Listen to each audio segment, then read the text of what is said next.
Welcome back to the podcast. I'm Fiona Bradley, for all you people out there that don't know me, and I'm the owner of the Face Place Aesthetics Clinic in Inverness.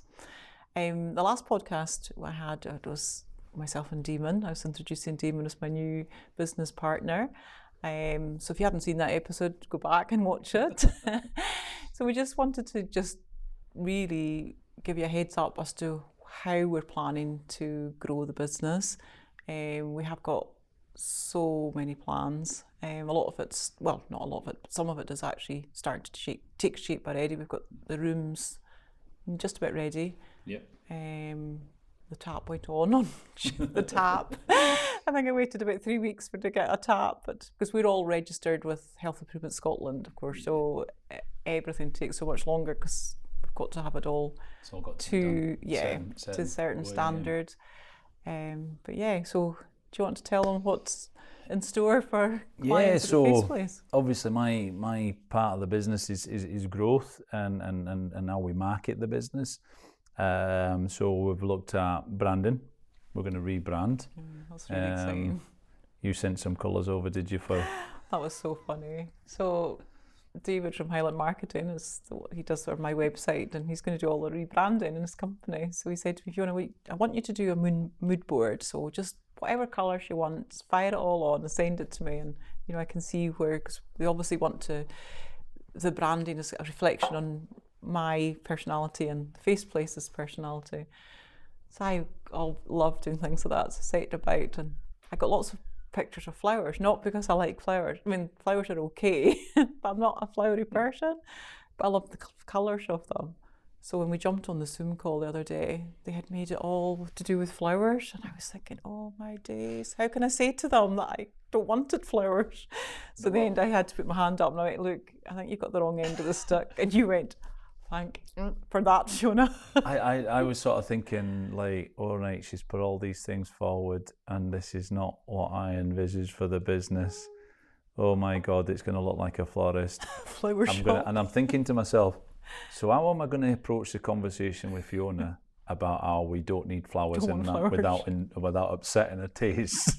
and then you flagged up that there was like, oh, I don't like flowers, and I'm thinking, the whole lot of them just went, oh, thank goodness. Even David was like, you see his face, just thinking. The colours do look lovely though, don't they? Colours look lovely, yeah. It's just now getting that right logo together. Any business is marketing. Something that you didn't do a massive amount of, you did a certain amount, but you had great success with what you did do. I think that's called wingingit.com a lot of the time. Wingingit.com, I like that. Yeah. Because you've got quite a lot of clients on your database, and you get a lot of repeat business, which is always a good sign of any business. So if you're always fighting for new customers, then you probably need to look at what you're doing. Yeah. That's something I learned a good few years ago, that you shouldn't really be fighting for new clients all the time. So we've got branding, we've got a different marketing package on that's going to be happening.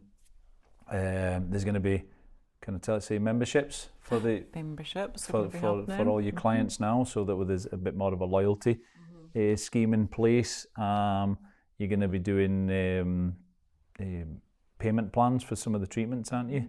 And that's not quite official yet, but that's something that's in the pipeline, being under discussion at the moment. Everything takes, you've got all these plans, but it's implementing them, because it just can't happen just like that. You've got to make sure, especially when you're in a medical aesthetics business, that everything is done. Everything's to regulations, and then you've got all the financial regulations, everything that you've got to tick the boxes on. So that's in discussion.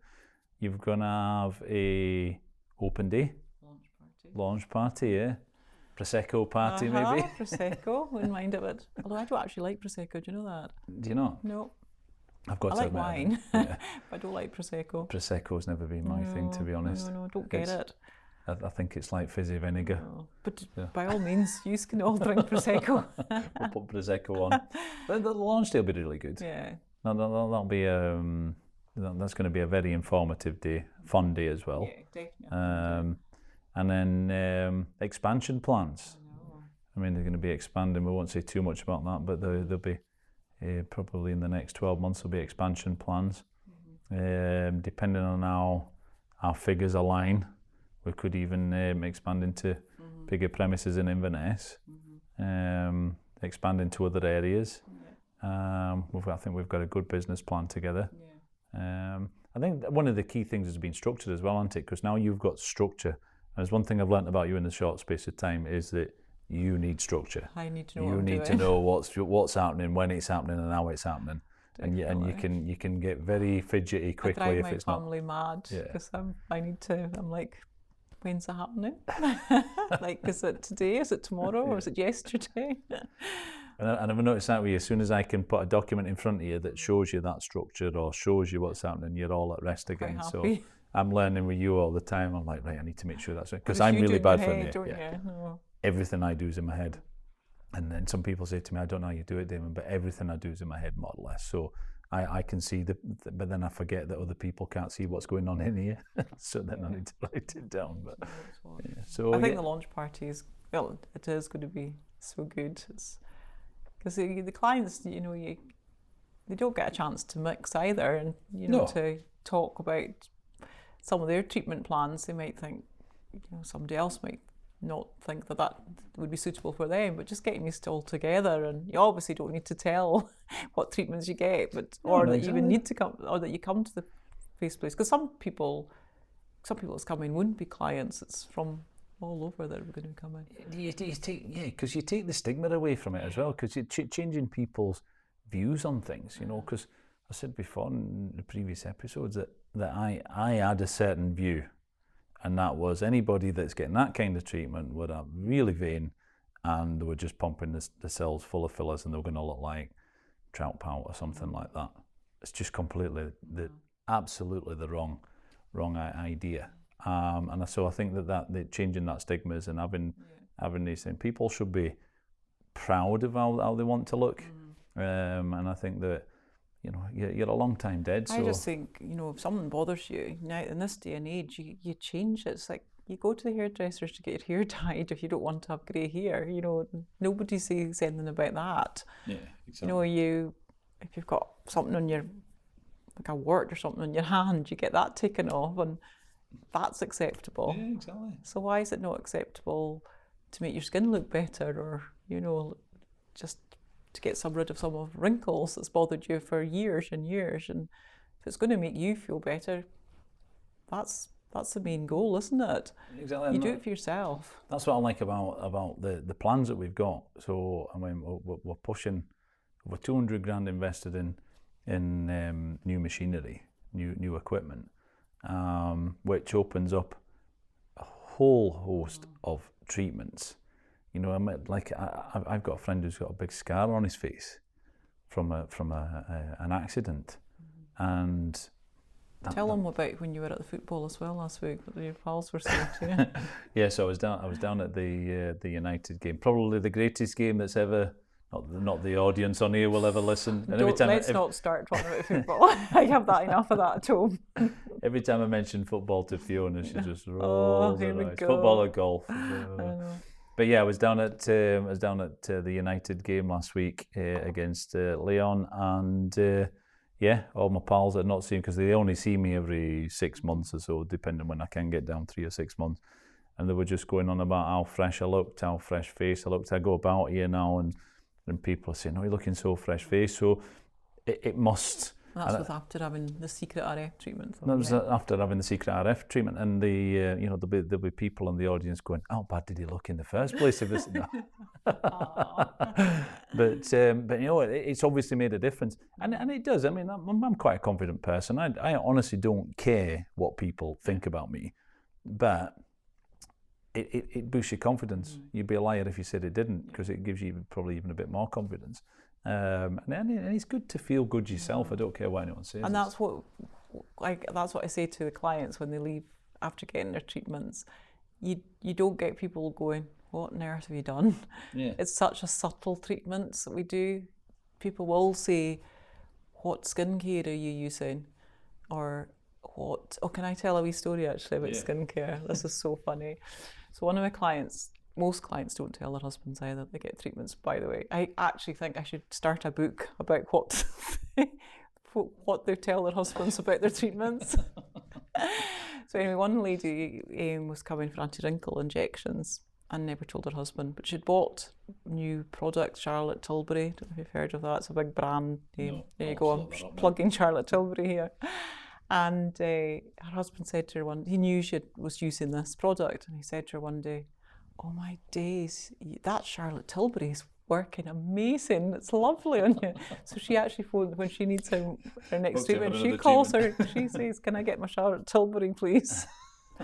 Anyway, I think that was quite funny, but it is. It's people it is don't funny. know. I mean, exactly. I mean, it is a type of thing, if you like, that people want to keep hidden. I've not had any treatment. This is all natural and it's something. But I think we've moved on. You know, attitudes change. We moved on. So putting all that together, I mean, you've now got a real business to take forward. That's structured, and I think the biggest thing has been structure for you. You're now adding new members of the team to your team all the time, and I think that's it's exciting now. Getting a way that makes it so easier for clients as well. You know, to get knowing what they're coming for, knowing what they're paying, knowing what their package is. It's like going to the gym, isn't it? The packages are going to be good. Yeah, definitely. The packages are going to be good, I think, because then you know what you've got. I mean, I'm going to sign up for as soon as the package is alive. I'm signing up, but you might get a discount. How much discount? I'll end up paying full price. But yeah, no. I mean, I think the packages are really good because that's going to give somebody just a treatment plan. And then you obviously you'll be able to pay that as you go. And I think that for me, that's where this future of this business is going to lie, is in proper treatment plans for people. And that's what the new equipment brings. It brings us plans. It's not just like how often am I going to get my lips touched up? It now brings a proper plan to the business that you can really work on and work towards. And I think that the results that you see fairly swiftly. I mean, we're not talking overnight stuff, but we're talking within a few weeks, you're seeing some sort of change. Well, I don't think you see the change. I think people around you see the change. So yeah, I'm excited with everything that we've got, with plans we've got moving forward. I always have to remember your boss. What you want is what you get. Make sure it's written down. I have to remember that. Even when I say no talking about football, can I have that? Well, this is why we need to start attracting some more male clients to the business, because that's another We part of do, the business. Exactly, and I do have quite a lot of male clients, but not as many as I would like, because you've got wrinkles as well. Not you personally, but I mean, men have wrinkles and things that they need sorted too. Yeah, I don't think there's anything. Again, it's just removing the stigma. Yeah. You know, when I've been playing golf with my pals and going down to watch football, this, that, and the other, you know, I'm just your average bloke on the street, and then that it's changed my view. And then at first, I was like, I've had a treatment. I even shared the picture. Well, I'll maybe do that in the podcast. Share the picture of my first treatment when I've got all the cream on, and I shared that in a couple of my golf groups and football groups and that, and you got a little bit of stick for it. But then folks seen the change, and then all of a sudden one or two of them started going, "Oh, so what does it work for this? Does it work for that? Yeah, can?" And I'm like, "Yeah, we can get you booked in." So already just in that small impact, and I think that by somebody like me speaking on your podcast, can hopefully get a few more guys to just come out and say, "Yeah, listen, let's go to the barber, really, isn't it? Get that someone else sorted." For me, I think you see all the negativity I see on Facebook about everything. The tables are starting to turn. I think that people that do that now and engage in that negativity, whatever it is, whatever walk of life they are, and this and the folk are starting to realise that that's not really not real, is it? It's a bit like smoking in the pub. It's starting to be like it's frowned upon, whereas before it was the norm, wasn't it? Yeah, it was the norm. And I think that this social media, for me, it's starting to, the nonsense that people, the negativity. So yeah, it's good. And I'm really excited for you in the face place. I think it's going to be fantastic. I'm really excited for all the clients as well, because I think we're going to be offering. I want to open a clinic in Dubai so that we can fly out to Dubai. That'll be all right. So keep watching future episodes of the podcast, and we will keep you updated as to when our launch date's going to be, when the packages are going to be happening. And also, if you'd like to subscribe to this, just click on the link below. And if you want to come and see us, as always, everybody is more than welcome at the Face Place. Click the link and book yourself in.